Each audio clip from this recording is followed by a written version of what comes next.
बच्चों welcome to VP educator. बच्चों इससे पहले हमने लाइट रिफ्लेक्शन एंड रिफ्रैक्शन के पार्ट 5 कवर कर लिए हैं and this is your part 6।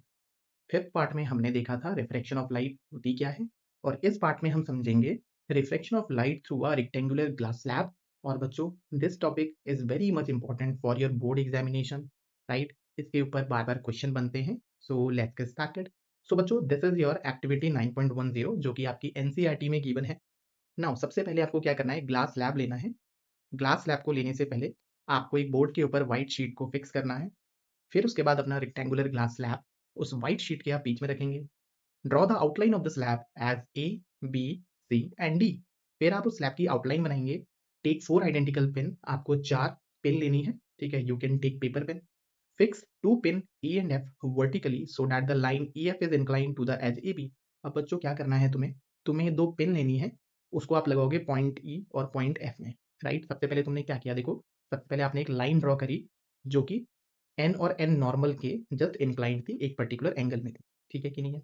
और लाइन ड्रॉ करने के बाद आपने उस लाइन के ऊपर 2 पिन्स रखी। एक पिन E पॉइंट में रखी है और दूसरी पिन F पॉइंट में रखी है, राइट। Look for image. अब तुम्हें क्या करना है, ई और एफ की इमेज को देखना है। कहाँ से देखना है, अपने साइड सीडी से। क्या तुमको सीडी साइड दिख रही है?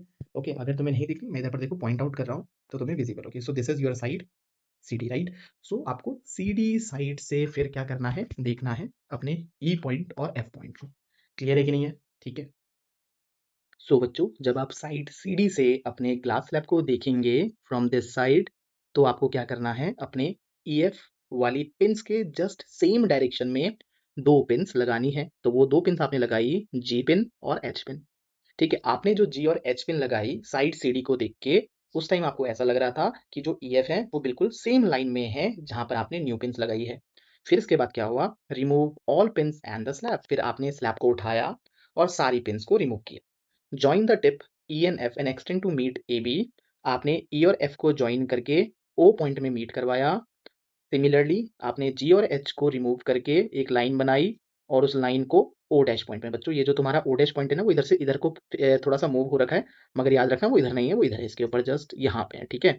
O dash point. तो आपने G और H को रिमूव करवा के एक लाइन बनाई और उस लाइन को O डैश पॉइंट में मीट करवाया। फिर आपने क्या करा, जो आपके पास O पॉइंट आए और जो आपके पास O डैश पॉइंट आए, आपने उन दोनों को एक लाइन से ज्वाइन कर लिया, ठीक है। एक लाइन से ज्वाइन किया। तो ज्वाइन करने के बाद क्या हुआ, और इसके अलावा आपने क्या करा, EF को स्ट्रेट भी प्रोड्यूस किया डॉटेड लाइन के थ्रू, ठीक है। तो अगर समझ में आया है तो वेल एंड गुड, नहीं आया तो मैं दोबारा समझाता हूँ। देखो बच्चों क्या क्या किया है यहाँ पे हमने। सबसे पहले मैंने एक व्हाइट शीट ली। व्हाइट शीट के बीच में मैंने अपना ग्लास स्लैब रखा। मैंने ग्लास स्लैब की बाउंड्री बनाई ABCD। फिर बाउंड्री बनाने के बाद मैंने क्या करा, मैंने एक लाइन बनाई, ठीक है। ये लाइन बनाई और उस लाइन के ऊपर 2 पिन्स लगाई, एक पॉइंट E में एक पॉइंट F में, ठीक है। फिर इस लाइन को मैंने एक पॉइंट से, जहां पर ये मेरे स्लैब के ऊपर मीट कर रही थी, उस पॉइंट से जोड़ दिया। उस पॉइंट को मैंने बोला O। और ये तो आपका नॉर्मल है ही, आपको पता है ना, नॉर्मल से सभी एंगल्स को कैलकुलेट किया जाता है। सिमिलरली अब मैंने क्या करा, मैंने अपने E और F पिन्स जो मैंने लगाई थी उसको मैंने CD वाली साइड से देखा कि ये E और F मेरी किस लाइन के ऊपर फॉल कर रहे हैं। तो मेरे E और F फॉल कर रहे थे तुम्हारी जिस भी लाइन के ऊपर, जिस भी डायरेक्शन के ऊपर, उस डायरेक्शन में मैंने क्या करा, 2 पिन्स लगाई G और H। और फिर इसके बाद मैंने क्या करा बच्चों, मैंने अपने ABCD वाली स्लैब को हटा दिया, सारी पिन्स को हटा दिया। मैंने G और H लाइन को आपस में ज्वाइन किया O डैश पॉइंट में, और मैंने EF पॉइंट को ज्वाइन किया O पॉइंट में, और मैंने O और O डैश के बीच में एक लाइन से कनेक्ट कर लिया। इसके अलावा मैंने EF लाइन को भी डॉटेड करके आगे को बढ़ा दिया, ठीक है। अब इससे हमें क्या ऑब्जर्वेशन मिलती है, आओ ऑब्जर्वेशन की तरफ देखते हैं, ठीक है। तो ऑब्जर्वेशन ये निकल के आया, एट पॉइंट O, जो पॉइंट O है वो एयर टू ग्लास में जा रहा है। ऊपर वाला एयर है, नीचे वाला ग्लास है, ठीक है। तो पॉइंट O में जो लाइट है वो एयर टू ग्लास की तरफ जा रही है। सो ग्लास तुम्हारा ऑप्टिकली डेंसर मीडियम है, तो डेंसर मीडियम में तुम्हारा जो ग्लास है वो बैंड हो गया है, ठीक है। वहीं एट पॉइंट O डैश में तुमने देखा कि O डैश में जो लाइट है वो ग्लास से एयर की तरफ जा रही है। सो ग्लास से एयर की तरफ जाने में वो डेंसर से लाइटर मीडियम की तरफ जा रही है, रेयरर मीडियम की तरफ जा रही है, इसलिए बेंड अवे हो गई। कैसे हो गई, तुम्हारे नॉर्मल से दूर चली गई, है ना, दूर चली गई। नाउ इसके अलावा तुमने क्या देखा, अवे चलेगी। इसके अलावा तुमने देखा था emergent ray O dash H, जो इमरजेंट रे थी O डैश, इमरजेंट रे कौन सी थी बच्चों, देखो दोबारा दिखाता हूँ। इमरजेंट रे थी तुम्हारी जो निकल रही है, ये थी तुम्हारी O डैश, और H जो रे थी वो तुम्हारी पैरेलल थी किसके, तुम्हारी EO रे के। जब तुमने EO वाली रे को आगे बढ़ाया, EO वाली रे को आगे बढ़ाया, तो EO वाली रे के पैरेलल थी तुम्हारी ओ डैश एच, ठीक है, पैरेलल थी। द इमर्जेंट रे स्लाइटली शिफ्टेड साइडवेज, मगर जो इमर्जेंट रे थी वो हल्की सी शिफ्ट हो गई, है ना, ई एच की डायरेक्शन से हल्की सी शिफ्ट हो गई। और इस शिफ्ट को तुमने क्या बोला, इसको तुमने बोला लेटरल शिफ्ट, ठीक है। तो याद रखना बच्चों, क्या होता है जब तुम्हारी लाइट रेयरर से डेंसर की तरफ जाती है तो बेंड्स टुवर्ड द नॉर्मल, और जब तुम्हारी डेंसर से रेयरर की तरफ जाएगी तो bend away from the normal. और जब तुमने देखा, जब तुमने अपने ओ डैश एच को और ई एफ को आगे बढ़ाया तो दोनों आपस में कैसी थी, पैरेलल थी, ठीक है। नाउ अब आगे देखते हैं बच्चों, आगे क्या है। अब देखो, मोस्ट इंपॉर्टेंट क्वेश्चन जो इस पार्ट में बनता है वो ये बनता है कि why these two lines are parallel, ये दो लाइन्स पैरेलल क्यों हैं। The opposite faces of rectangular glass slab A B and C D are parallel and equal, ठीक है। जो अपोजिट फेसेस होते हैं रेक्टेंगुलर ग्लास स्लैब के, ए बी और सी डी, वो पैरेलल होते हैं और इक्वल होते हैं।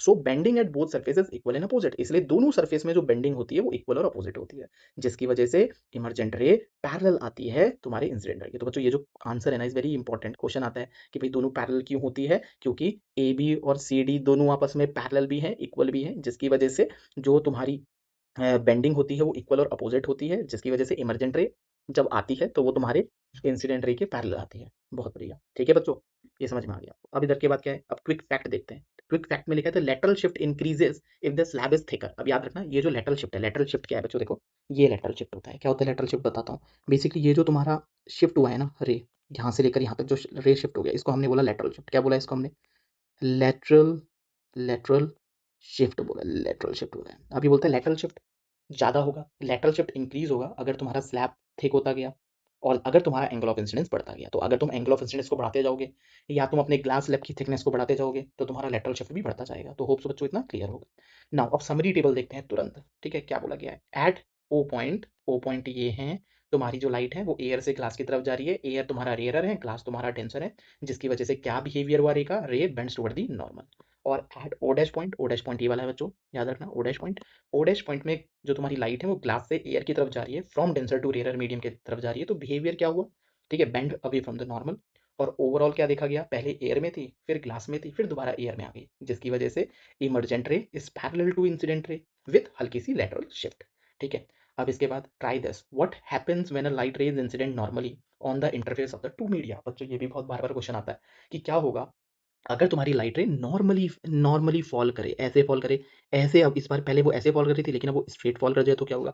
तो याद रखना, अगर लाइट रे तुम्हारी नॉर्मल की डायरेक्शन में ही चली गई, नॉर्मल की डायरेक्शन में ही फॉल कर गई, तो इट पासेस स्ट्रेट, तो वो सीधी चली जाएगी। क्या हो जाएगी, वो सीधी चली जाएगी without any bending, without bending करे वो स्ट्रेट चली जाएगी। तो बच्चों याद रखना, अगर तुम्हारा ऑप्टिकली रेयरर मीडियम है, डेंसर मीडियम है, ये नॉर्मल है, लाइट एक पर्टिकुलर एंगल में जा रही है तो बेंड्स टुवर्ड द नॉर्मल। अगर लाइट तुम्हारी नॉर्मल के ऊपर ही चलेगी तो स्ट्रेट चली जाएगी विदाउट एनी बेंडिंग, ठीक है बच्चों। रिमेंबर द रूल, रूल को याद रखना, from rarer to denser bends toward the normal and from denser to rarer away from the normal. बच्चों इसी तरीके से इजी मेथड्स को सीखने के लिए हमारे चैनल वीपी एजुकेटर को लाइक एंड सब्सक्राइब करना, ठीक है। More easy and interesting science lessons को मैं लेकर आता रहूँगा। And if you find this video very helpful, so बच्चों like and subscribe to our channel VP Educator। ये बच्चों this PDF is very important, इसका जो है स्क्रीनशॉट ले लो, ओके।